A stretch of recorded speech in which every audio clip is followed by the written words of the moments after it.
నమస్కారం అండి. ఈ రోజున ఉదయగిరి నియోజకవర్గంలోని 462 అంగన్వాడీ టీచర్స్కి మనం ఈ రోజున ఒక స్మార్ట్ ఫోను ఇవ్వడం జరుగుతోంది.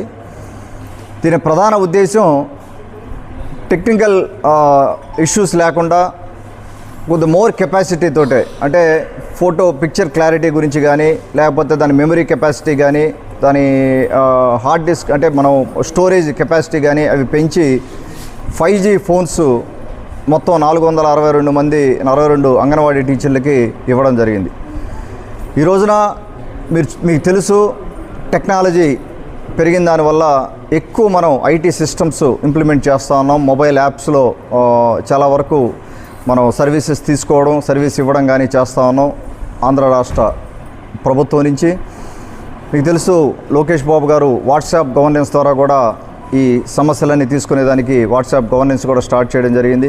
వీటన్నిటినీ ఇంకా చాలా గవర్నమెంట్ అప్లికేషన్స్ అనేవి ఉన్నాయి. వాటన్నిటిని సపోర్ట్ చేసుకునేదానికి, ముఖ్యంగా వీళ్ళకి మన ప్రెగ్నెంట్ ఉమెన్ దగ్గరికి వెళ్ళి ఆ సర్వీసెస్ ప్రాపర్గా ఇచ్చేదానికి, వాళ్ళ ఇమేజెస్ సరిగ్గా తీసుకునేదానికి ఇది బాగా ఉపయోగపడుతుందని వారు చెప్తా ఉన్నారు.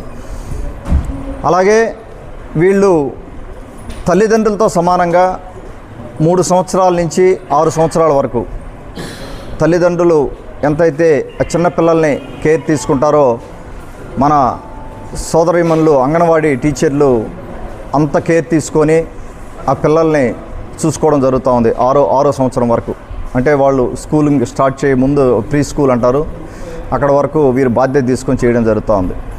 మనకు ఉదయగిరి నియోజకవర్గంలో అందరికీ తెలుసు, 460 హ్యాబిటేషన్స్ దాకా ఉన్నాయి. కాలనీస్ అన్నీ కలుపుకొని 143 పంచాయతీల్లో దూరాభారం అన్నీ కూడా దాదాపుగా అన్నీ ఒక్కొక్క మండలంలోనే మనం వితిన్ ద మండలే తిరగాలంటే 30-40 కిలోమీటర్లు పట్టే పరిస్థితి ఉంది. అక్కడక్కడే ఉంటా, ఆ లోకల్గానే ఉంటా, వీళ్ళు ఆ పేరెంట్స్కి అందుబాటులో ఉంటూ పిల్లల్ని చూసుకొని ముందుకెళ్ళే పరిస్థితి ఉంది. ఇంకా ఇంప్రూవ్ చేయాల్సినవి చాలా ఉన్నాయి. వీళ్ళకి చాలామందికి సరిగ్గా కొన్ని బిల్డింగ్స్ లేవు. వీళ్ళ సమస్యలు ఇంకా నా దృష్టిలో ఉన్నాయి. వాటన్నిటి మీదనే ప్రత్యేక దృష్టి పెడతాం రాబోయే రోజుల్లో. అలాగే మన లోకేష్ బాబు గారు కానీ, మన గౌరవ ముఖ్యమంత్రి చంద్రబాబు నాయుడు గారు కానీ వీటి మీద ప్రత్యేక దృష్టి పెట్టున్నారు. ఎక్కడైనా అవకాశం ఉంటే వీటిని మెరుగుపరచాలనే ఉద్దేశంతో మనం ముందుకెళ్తా ఉన్నాం. ముఖ్యంగా రూరల్లో సహాయం చేస్తున్నా, అంటే రూరల్లో మీకు తెలుసు, సోషల్ లైఫ్ అనేది పెద్దగా ఉండే పరిస్థితి ఉండదు పల్లెటూరులో.